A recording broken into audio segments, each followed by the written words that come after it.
क्या खूब कहा है, नारी नहीं नारंगी है, नारंगी नहीं सबरंगी है, ढके तो सब करुमा, ढके नहीं तो नंगी की नंगी है। आज जो कहानी मैं आपको सुनाने वाला हूं वो बहुत ही खास है। ये कहानी है त्रिया चरित्र की। जो भी मनुष्य इस कहानी को पूरा सुनता है वो कभी भी अपने जीवन में धोखा नहीं खाता है। इस कहानी को सुनकर आप अपने जीवन में कई बदलाव ला सकते हो। बहुत समय पहले की बात है। किसी राज्य में एक राजा रहा करता था। वह राजा बहुत ही धर्मात्मा राजा था। उसकी राज्य की चर्चाएं बहुत दूर दूर तक फैली हुई थीं। उस राजा का पुत्र था जिसकी उम्र कुछ ज्यादा नहीं थी, 12 या 13 वर्ष होगी। वह राजकुमार बड़ा ही सुंदर था। राजा उसकी शादी कर देता है। जब राजा ने उसकी शादी की तो राजकुमार उस वक्त मात्र 14 वर्ष का था। तभी उसकी शादी कर दी गई थी और राजा अब बूढ़ा उतनी शादी कर सकता था। वह राजा अपने पुत्र राजकुमार को राजा बना देता है। उसकी शादी हो चुकी थी और एक नहीं बल्कि राजकुमार की 7 शादी हो चुकी थी। वह राजकुमार जो कि राजा बना था अपनी पढ़ाई लिखाई फिर भी कर रहा था। वह रोज गुरुकुल पढ़ने के लिए जाया करता था और एक दिन की बात है, जब वह राजकुमार पढ़ने के लिए विद्यालय जा रहा था तो रास्ते में उसे एक पनिहारी मिली। वह पनिहारिन भी बहुत सुंदर थी। उस पनिहारिन ने राजकुमार से पूछा कि हे राजा, आप रोज कहां जाते हैं? राजकुमार कहता है कि मैं रोज पढ़ने के लिए विद्या ग्रहण करने के लिए अपने गुरु के पास जाता हूं।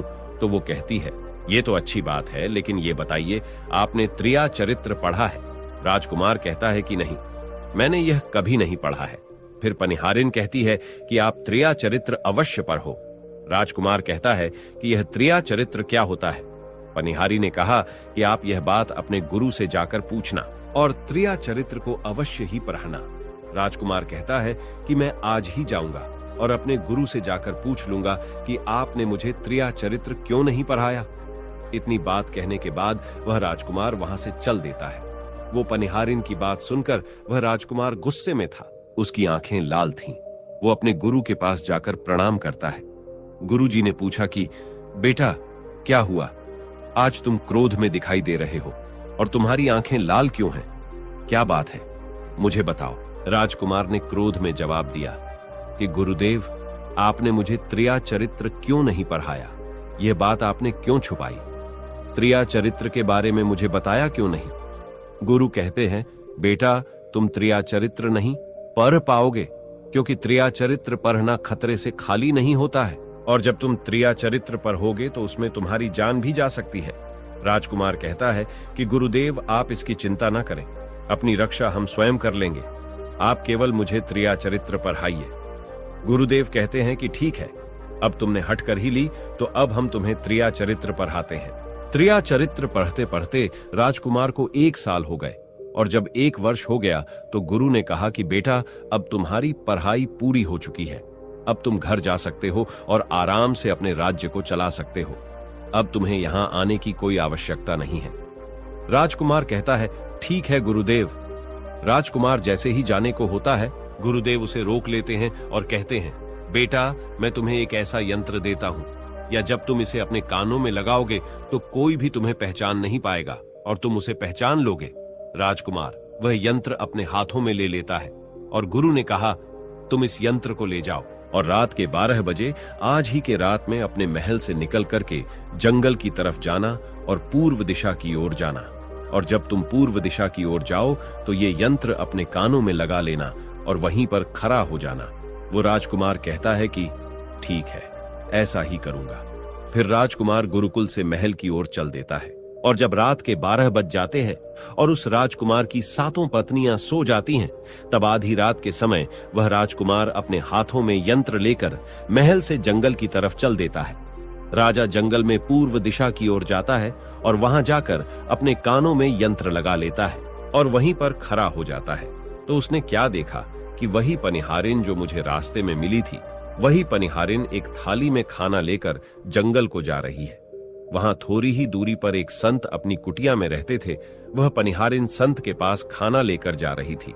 राजा ने देखा कि ये तो वही पनिहारिन है जिसने मुझसे कहा था कि त्रिया चरित्र की पढ़ाई पर हो। लेकिन पनिहारिन उस राजा को नहीं पहचान पाई, क्योंकि राजा के कानों में यंत्र लगा हुआ था। यंत्र लगने की वजह से राजा किसी को भी पहचान सकता था। राजा ने अपने मन में सोचा कि चलो उसके पीछे चलते हैं, कि ये आधी रात को भोजन लेकर संत कुटिया की तरफ क्यों जा रही है, इसका क्या कारण है। वह राजा भी उसके पीछे पीछे छुपता हुआ चल दिया। अब वह पनिहारिन उस कुटिया में उस बाबा के वहां पहुंचती है। उस बाबा के पास जादू की पोटली थी और वो बाबा जादूगर था। राजा पीछे पीछे गया और वह छुप करके देख रहा था कि वह पनिहारिन औरत को बाबा क्या करेंगे। बाबा ने पनिहारिन से कहा, अरे पनिहारिन, पहले तो मुझे ये बता कि आज आने में इतनी देर कैसे लग गई। हाथ जोड़कर पनिहारिन कहने लगी कि महात्मा जी, अपनी कुटिया में रहते थे, वह पनिहारिन संत के पास खाना लेकर जा रही थी। राजा ने देखा कि ये तो वही पनिहारिन है जिसने मुझसे कहा था कि त्रिया चरित्र की पढ़ाई पर हो। लेकिन पनिहारिन उस राजा को नहीं पहचान पाई, क्योंकि राजा के कानों में यंत्र लगा हुआ था। यंत्र लगने की वजह से राजा किसी को भी पहचान सकता था। राजा ने अपने मन में सोचा कि चलो उसके पीछे चलते हैं कि ये आधी रात को भोजन लेकर संत कुटिया की तरफ क्यों जा रही है, इसका क्या कारण है। वह राजा भी उसके पीछे पीछे छुपता हुआ चल दिया। अब वह पनिहारिन उस कुटिया में उस बाबा के वहां पहुंचती है। उस बाबा के पास जादू की पोटली थी और वो बाबा जादूगर था। राजा पीछे पीछे गया और वह छुप करके देख रहा था कि वह पनिहारिन औरत को बाबा क्या करेंगे। बाबा ने पनिहारिन से कहा, अरे पनिहारिन, पहले तो मुझे ये बता कि आज आने में इतनी देर कैसे लग गई। हाथ जोड़कर पनिहारिन कहने लगी कि महात्मा जी, मेरा विवाह हो चुका है और मेरे पति मुझे ले जाने के लिए आए हैं। हमें लेकर कल चले जाएंगे, इसीलिए हमें उन्हें सुलझाने में थोड़ी देर लग गई और यहाँ आने में भी देर हो गई। जब यह बात साधु ने सुनी कि इसका विवाह हो चुका है और इसका पति इसे लेने आया है, तो साधु कहता है कि पनिहारिन, इसका मतलब है कि तुम अपने पति के साथ जाना चाहती हो, तो हमारे पास क्यों आई हो। पनिहारिन कहती है कि मैं आपके बिना नहीं रह सकती हूँ, मैं आपके बिना नहीं जी सकती हूँ। तो साधु कहता है कि हे पनिहारिन, इसके लिए तुम्हें एक काम करना होगा। साधु एक बड़ा सा चाकू निकलता है और पनिहारिन से कहता है कि हे पनिहारिन, जाओ अपने पति के गर्दन काटकर यहाँ लेकर आ जाओ। अपने उस पति को मार दो जो हमारे और तुम्हारे बीच में दरार बन रहा है, तब मैं तुम्हें रख लूंगा, तुमसे विवाह करूंगा, तुम्हें अपनी पत्नी बनाऊंगा। बिना कुछ सोचे समझे वो चाकू को ले लेती है और दौड़ते हुए अपने घर जाती है और उसका पति सो रहा था। वहां जाकर अपने पति की गर्दन काट देती है और उसकी गर्दन को लेकर साधु के पास आती है और जो राजकुमार थे उसके पीछे पीछे उसका सारा कारनामा देख रहे थे। जब साधु ने देखा कि अपने पति को मार करके उसकी गर्दन यहां लेकर आई है, साधु को बहुत गुस्सा आया और उसने उसे लात मारी और कहा, भाग जाओ यहां से। जब तू अपने पति की नहीं हो सकी, जिसके साथ तूने 7 फेरे लिए, तो तू मेरी क्या होगी। जल्दी भाग जाओ यहां से। अगर तुम मेरे पास दोबारा आई तो मैं तुझे जीवित नहीं छोड़ूंगा। साधु की यह बात सुनकर उस पनिहारिन को ऐसा लगा जैसे उसके पैरों तले जमीन खिसक गई हो। फिर भी अपने पति की कटी हुई गर्दन घर लेकर के आई और उसकी गर्दन जोड़ देती है और वहीं बैठ जाती है। और इधर जैसे ही सवेरा हुआ, अपने पति के पास बैठकर रोने लगती है और चिल्लाने लगती है। कहती है, देखो देखो, किसी ने मेरे पति की हत्या कर दी। लेकिन रात में उस पनिहारिन का सारा कारनामा राजकुमार देख चुका था। इधर सारे गांव वाले पनिहारिन के घर चले जाते हैं और उसके पति की लाश को लेकर गांव के बाहर जाते हैं उसका दाह संस्कार करने के लिए। और वो पनिहारिन भी पीछे से भागती हुई रोती हुई चली जा रही थी और उधर राजकुमार भी जा रहे थे, जो कि अपने राज्य के राजा बन चुके थे। पनिहारिन भागती हुई चिल्लाती हुई पहुंची और कहने लगी, मैं सती बनूंगी, क्योंकि अगर जब मेरे पति ही नहीं रहे तो ऐसे जीवन का क्या फायदा। मैं इन्हीं के साथ सती हो जाऊंगी। राजा को उसकी बातें सुनकर हंसी आ जाती है और राजा कहता है, त्रिया चरित्र जाने ना कोई और खसम मेरी के हुए सती। राजकुमार की यह बात और कोई तो नहीं समझ पाया, लेकिन वह पनिहारिन समझ जाती है। कहती है कि राजा साहब, आप हमारे ऊपर अपने घर को आ जाते हैं। इसी तरीके से पूरा दिन व्यतीत हुआ और उधर जब दूसरी रात आई, अपने गुरु के कहने के अनुसार वही यंत्र कान में लगाया और पूर्व दिशा की ओर उसी स्थान पर जाकर खड़ा हो गया जहां पर पिछली रात खड़ा हुआ था। दूसरी रात को राजकुमार ने क्या देखा, उसकी 7 पत्नियां भोजन की थाली अपने अपने हाथों में लेकर उसी साधु की कुटिया की तरफ जा रही हैं। जैसे ही राजा ने अपनी 7 पत्नियों को उस साधु की कुटिया की तरफ जाते हुए देखा, राजकुमार के पैरों तले जमीन खिसक गई। वह अपने मन में सोचने लगा कि ये क्या चक्कर है। तभी उनमें से एक रानी राजकुमार को देख लेती है लेकिन रानियों ने अपने पति राजकुमार को नहीं पहचान पाई, क्योंकि राजकुमार अपने कानों में यंत्र लगाए हुए थे। वह यंत्र लगाने की वजह से राजा को कोई पहचान नहीं पाता था। उनमें से एक रानी कहती है कि ए लड़के, इतनी रात को यहाँ क्यों खड़ा है? हमारी थाली लेकर के उस कुटिया तक पहुंचा। बिना कुछ सोचे समझे राजकुमार ने वह थाली अपने हाथों में ले ली और अपनी रानियों के साथ कुटिया तक जाने लगा।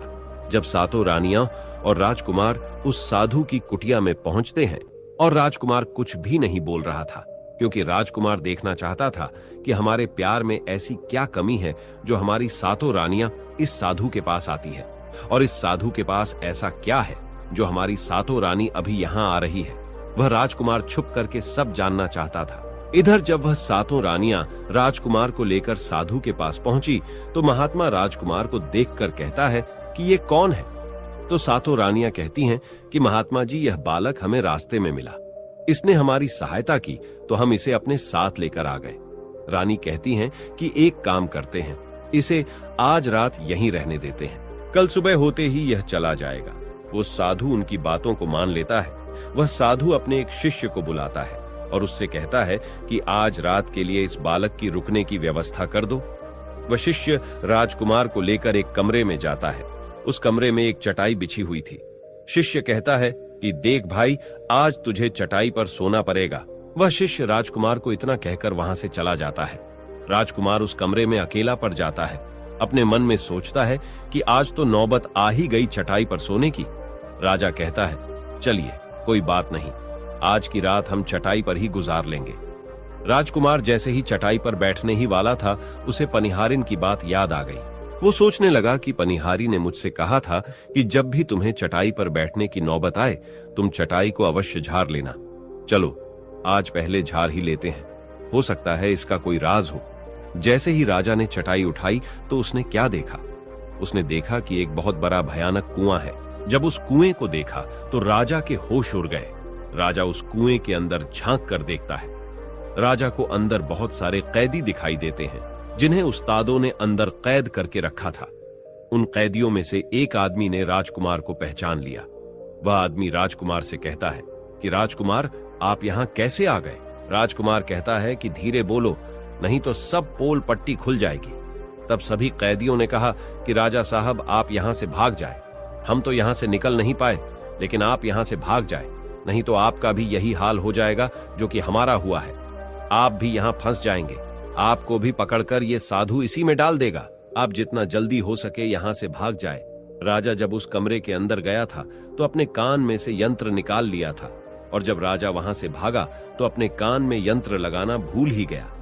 राजा को भागते हुए उन रानियों ने और साधु ने देख लिया था। रानियों ने जब राजा को भागते हुए देखा तो रानी कहती हैं, यह तो हमारे पति हैं। महात्मा से कहती हैं कि महात्मा जी, अब तो हमारी सारी पोल पट्टी खुल जाएगी। यह तो हमारे पति है और वह भागे जा रहे हैं। उन्होंने हमें यहां देख लिया है, अब हमारा क्या होगा? वह साधु कहता है कि तुम यहां क्या देख रही हो, जल्दी जाओ और अपने पति को पकड़ कर लाना। तो रानियां राजकुमार को पकड़ने के लिए दौड़ी दौड़ी जाती है, लेकिन वह राजकुमार जो राजा था इतना तेज था कि वह अपने महल जा पहुंचा, और घबराई रानियों के तो होश उड़ गए। फिर वापस उसी बाबा के पास आती है और बाबा से कहती है कि महाराज, अब तो हमारे पति हमें जीवित नहीं छोड़ेंगे। हम जैसे ही घर जाएंगे वो हमारी जान ले लेंगे। हे महात्मा, आप हमें बचा लीजिए, इसका कोई उपाय कीजिए। तब जाकर वह साधु रानियों को एक जादुई कील देता है और कहता है कि जब तुम जाओ तो अपने पति को बहला फुसलाकर उसके माथे में यह जादुई कील घुसा देना। तुम्हारे पति को ढेर बना देगा और तुम साथ मिलकर उसे मार देना। बस कहानी खत्म हो जाएगी और तुम सातों रानियों बच जाओगी। सब रानियां तैयार हो जाती हैं। वो सातों रानियां साधु की बात मान लेती हैं और जादुई कील लेकर महल आती है। वह सातों रानियां आपस में विचार करती हैं कि राजा सबसे ज्यादा प्रेम सबसे छोटी वाली रानी को करते हैं, तो वह 6 रानियां मिलकर जादू वाला कील छोटी रानी को दे देती है और कहती है, ये लो, तुम्हारा काम है, तुम किसी भी तरह राजकुमार के सर में ये कील गाड़ देना। तो छोटी वाली रानी कहती है, ठीक है, और छोटी वाली रानी वह कील ले लेती है। जब राजा ने उन सातों रानियों को आते हुए देखा तो क्रोध में कहा कि पहले तुम यहीं रुको, पहले मुझे ये बताओ कि हमारे राज्य में और हम में ऐसी क्या कमी है कि तुम आधी रात को उस साधु के पास जाते हो। इसका क्या कारण है? पहले तुम मुझे ये बताओ। तो सातों रानियां हाथ जोड़कर कहती हैं, महाराज हमें माफ कर दीजिए। हमें लगता है कि उस साधु बाबा ने हम पर कोई जादू टोना कर दिया था, इसीलिए हमसे ऐसी गलती हो गई। आइंदा ऐसी गलती हमसे कभी नहीं होगी। छोटी रानी की ऐसी बातें सुनकर राजा उनकी बातों को मान लेता है, क्योंकि वह राजा छोटी रानी से बहुत प्रेम करता था। वह राजा भी सोचने लगता है कि शायद उस बाबा ने ही इन पर कोई जादू टोना किया होगा, और अपनी सातों पत्नियों को माफ कर देता है और कहता है, ठीक है, तुम अपने कमरे में चली जाओ। सबसे छोटी रानी, जिससे राजकुमार बहुत प्रेम करता था, वह राजकुमार को खाना खिलाती है और राजकुमार को सुला देती है। जब वह राजा सो गया तो वह 6 रानियां भी वहीं आ जाती हैं। सबसे छोटी रानी जो थी वह जादुई कील निकालती है और राजा के सर में घुसा देती है। छोटी रानी ने कील जैसे ही ठोकी, राजा पूरा तेजी से उठा, लेकिन इतने समय में वह ढेर बन चुका था। अब उस राजा में इतनी शक्ति नहीं थी कि उन रानियों से मुकाबला कर सके।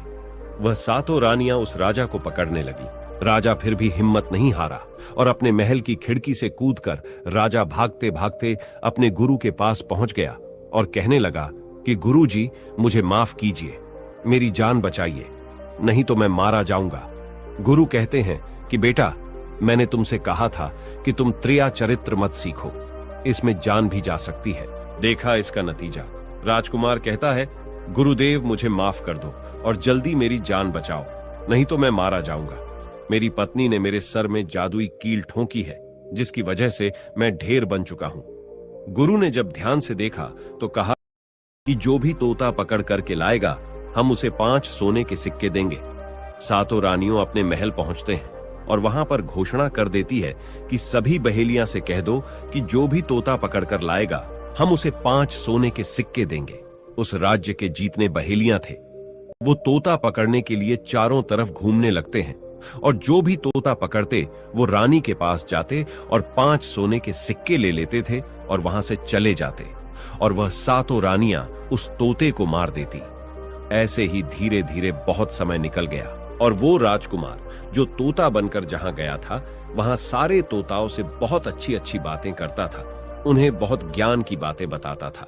तो सारे तोता को लगा कि यह तोता तो बहुत समझदार है, ये तोता तो बहुत अच्छी अच्छी बातें करता है, इसे हम अपना राजा बना लेते हैं। और सभी तोता मिलकर उसे राजा बना लेते हैं। राजकुमार सभी तोतों का राजा बन जाता है और वही छुप कर रहने लगता है। एक बहेलिया तोता पकड़ते पकड़ते सुखवाद राजा के राज में पहुंच जाता है, और वह उसी पैर के पास पहुंच जाता है जहां पर वह राजकुमार तोता बनकर छुप कर रहता था। जब उस बहेलिये ने इतने सारे तोते को देखा तो अपने मन में सोचा कि अगर हम इतने सारे तोते पकड़कर रानी के पास ले जाएंगे तो हमें बहुत सारी सोने के सिक्के मिल जाएंगे। लेकिन वह बहेलिया सोचता है कि हम इतने सारे तोतों को पकड़ेंगे कैसे। तो जैसे ही सुबह हुई, उस पैर से सारे तोता उड़ कर दाना पानी के लिए बाहर चले जाते हैं, और इधर बहेलिया चाकू से पैर पर चारों तरफ कट लगा देता है, जिससे कि पैर से बहुत सारे गोंद निकल जाते हैं। पैर के चारों तरफ ही गोंद हो जाते हैं। जो लोग गोंद के बारे में नहीं जानते, मैं उन्हें बता दूं कि हर पैर पर एक प्राकृतिक गोंद निकलता है, जिससे हम कुछ भी चिपका सकते हैं। तो दोस्तों, अब बहेलिया सोचता है कि जब भी वह सारे तोते आएंगे, इस पैर पर बैठेंगे, वह सभी इस पैर में चिपक जाएंगे और मैं आसानी से उन्हें लेकर चला जाऊंगा। बहेलिया वहीं छिप करके देखने लगा, और जब शाम हुई, सारे तोता वापस आए, और वह तोता जैसे ही पैर पर बैठे, सभी का पैर उस गोंद में चिपक गया, क्योंकि पूरे पैर में गोंद ही गोंद लगा हुआ था। अब तो सारे तोते परेशान हो गए। उनमें राजकुमार जो अभी तोता बना हुआ था, वह भी चिपक गया था। सारे तोते राजकुमार से कहते हैं, क्योंकि सारे तोते राजकुमार को अपना गुरु मानते थे, कि आप कुछ भी सोचो, हम सबको बाहर निकालो, नहीं तो सुबह तक बहेलिया आएगा और हमें पकड़ कर लेकर चला जाएगा। वह राजकुमार कहता है कि तुम बिल्कुल चिंता ना करो, जब सुबह वह बहेलिया आएगा तो तुम सभी ऐसा करना कि उस बहेलिया को लगे कि सारे तोते मर चुके हैं, और जब सभी तोते को पैर से छुड़ाकर नीचे फेंक दें तो सभी उड़कर भाग जाना। सभी तोता कहते हैं, ठीक है गुरुदेव। सुबह हुई। जैसे ही बहेलिया पैर के पास पहुंचा, सभी तोता ऐसे लटके हुए थे जैसे कि वह सभी मरे हुए हैं। जब बहेलिया तोतों को देखा तो सोचा कि अरे, ये क्या हो गया, ये तो सभी मर गए, अब हमें सोने के सिक्के कैसे मिलेंगे। फिर बहेलिया ने सोचा कि चलो अब इन्हें छुरा देते हैं। बहेलिया पैर पर चढ़ा और उनको छुरा कर नीचे फेंकने लगा। बहेलिया ने सभी तोते को छुरा कर नीचे फेंक दिया, लेकिन जो राजकुमार था, जो तोता बना हुआ था, वह वहीं पर रह गया और नीचे जितने भी तोते थे वो सभी उड़कर भाग गए। बहेलिया ने सोचा, अरे ये क्या हुआ, इस पर सिर्फ एक ही तोता है जो कि मरा लटका हुआ है और जितने तोते को मैंने छुरा कर। वह राजकुमार कहता है कि मैं अगर तुम्हें 50,000 सोने के सिक्के दिलाऊं तो क्या तुम मुझे नहीं बेचोगे? बहेलिया कहता है, तुम मुझे 50,000 सोने के सिक्के कैसे दिलाएगा? तोता कहता है कि राजा सुखवाद के यहाँ एक बहुत बड़ा मेला लगता है, तुम मुझे वहीं बेचो, मूल में स्वयं बताऊंगा।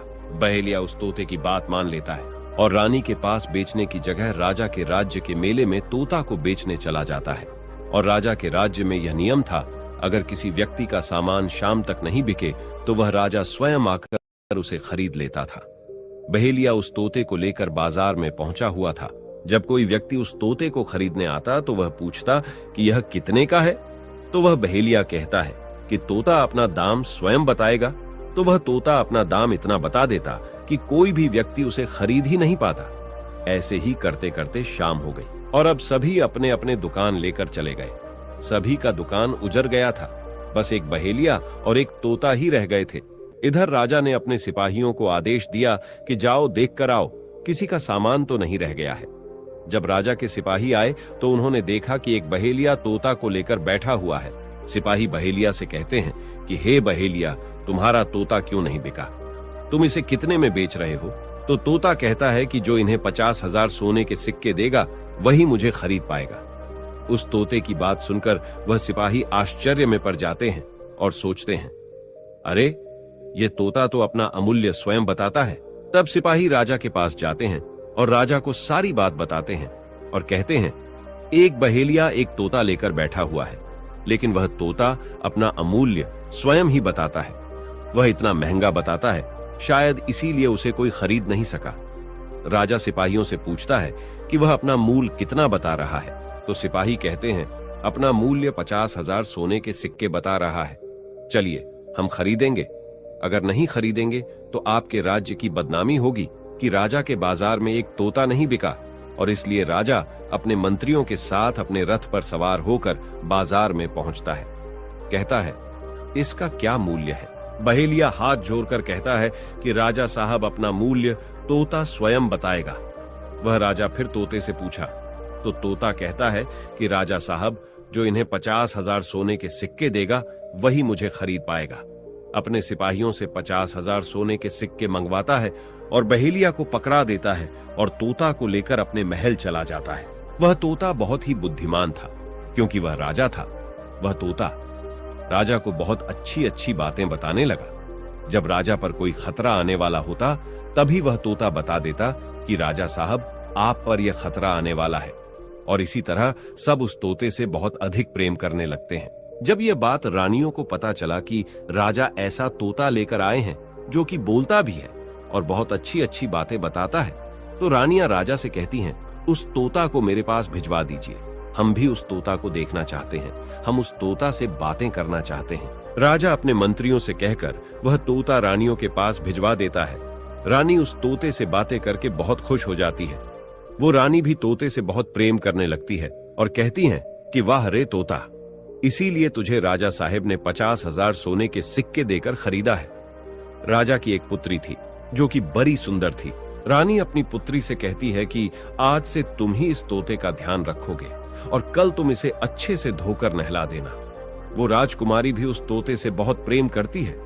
जैसे ही सुबह हुआ, राजकुमारी उस तोते को लेकर नहलाने जाती है। राजकुमारी उसे नहला रही थी तो उसने देखा कि तोता के सिर पर कील सा कुछ लगा हुआ है। राजकुमारी उसको निकाल देती है। राजकुमारी जैसी ही कील को निकालती है, वह तोता पहले वाला एक सुंदर सा राजकुमार बन जाता है। उसे देखकर राजकुमारी घबरा जाती है। राजकुमार कहता है कि तुम घबराओ नहीं, ये कील वापस से मेरे सर में लगा दो तो मैं फिर से तोता बन जाऊंगा, और इसके बारे में मैं तुम्हें रात्रि में बताऊंगा। तुरंत ही वह राजकुमारी वह कील राजकुमार के सर में लगा देती है और वह वापस से तोता बन जाता है। रात को राजकुमारी तोते को लेकर अपने कमरे में जाती है और उसके सर से कील निकाल देती है और वह तोता फिर से राजकुमार बन जाता है। वह राजकुमार अपनी सारी दास्तां उस राजकुमारी को बताता है और कहता है, माफ करना, यह दास्तां तुम किसी को बताना नहीं तो मेरी जान चली जाएगी। राजकुमारी इसके बारे में अपनी माता और पिता को भी नहीं बताती है। दिन भर वह तोता रहता है और रात को राजकुमारी उस तोते को अपने कमरे में ले जाती और उसके माथे से कील निकाल देती और वह राजकुमार बन जाता, और रात में वह दोनों साथ में ही रहते। और ऐसे ही धीरे धीरे समय निकलता गया। राजकुमारी को राजकुमार से प्रेम हो जाता है। इधर क्या हुआ, जो राजकुमार की पत्नियां थीं, वह बहुत सारे तोते मरवा देती हैं, लेकिन जो राजकुमार तोता बना हुआ था वह उन्हें नहीं मिलता है, और वे उसी साधु के पास जाती हैं और कहती है कि हे महात्मा, हमारे पति तो अभी तक हमें नहीं मिले, हम अब क्या करें, उन्हें कैसे मारें। वो साधु फिर से अपनी पोटली खोलता है और देखता है कि वह राजकुमार अभी तक तोता बन के राजा के घर में रह रहा है। वह साधु रानियों से कहता है कि तुम एक काम करो कि तुम नृत्य कला सीखो। हम सभी मिलकर उस राजा के घर नृत्य कला करने जाएंगे, और जब राजा हम पर प्रसन्न हो जाएगा और हमें कुछ मांगने को कहेगा तो हम उस तोते को ही मांग लेंगे और फिर आसानी से उसे मार देंगे। धीरे धीरे समय बीता। साधु तबला बजाता और सातों रानी पूरी तरह से नृत्य कला सीख चुकी थी। अब साधु को लगा कि हम सफलता प्राप्त कर सकते हैं और उस तोते को उस राजा से मांग सकते हैं। साधु का भेष बदल करके उन सातों रानियों को नृत्य कला वाली स्त्री बनाकर के राजा के दरबार में पहुंच गया। राजा उस साधु से पूछता है कि आप लोग कौन हैं, यहाँ क्यों आए हैं। तब साधु कहता है कि हम सब नृत्य कला वाले हैं, आपके महल में हम नृत्य कला दिखाना चाहते हैं। राजा को भी गाने और बजाने का बहुत शौक था, वह मान जाते हैं। उधर वह साधु अपना गाना बजाना चालू करता है। जब उनकी गाने बजाने की आवाज तोता के कानों में पहुंची तो तोता समझ गया कि वह साधु हमारी सातों रानियों को लेकर भेष बदल कर यहाँ पर आ गया है, अब हमारी जान नहीं बचेगी। लेकिन जब राजकुमारी उस तोते को लेकर अपने कमरे में जाती है, उस तोते के सर से कील निकालती है और वह तोता राजकुमार बन जाता है। और वह राजकुमार सारी बातें उस राजकुमारी को बताता है। कहता है कि देखो, जो यह गाने बजाने वाले आए हैं, यह वही साधु हैं। यह गाने बजाने से राजा को खुश कर देगा और बदले में मुझे मांग लेगा और ले जाकर मुझे मार देगा। वह राजकुमार कहता है कि सुनो राजकुमारी, जब राजा आदेश दें कि तोता को लेकर आओ तो तुम मुझे मत देना। जब राजा खुद यही मुझे लेने आए तब भी तुम मुझे मत देना। कहना कि तोता को नहीं दूंगी, और जब राजा ना माने, राजा तुमसे जिद करें और मुझे मांगे, तब तुम गुस्से में आकर के पिंजरे को फेंक देना।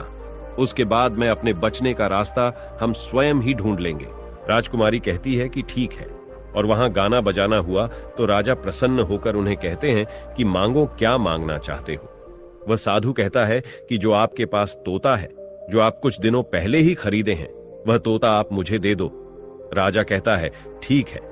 राजा अपने मंत्री को आदेश देता है कि जाओ, उस तोते को लेकर आओ।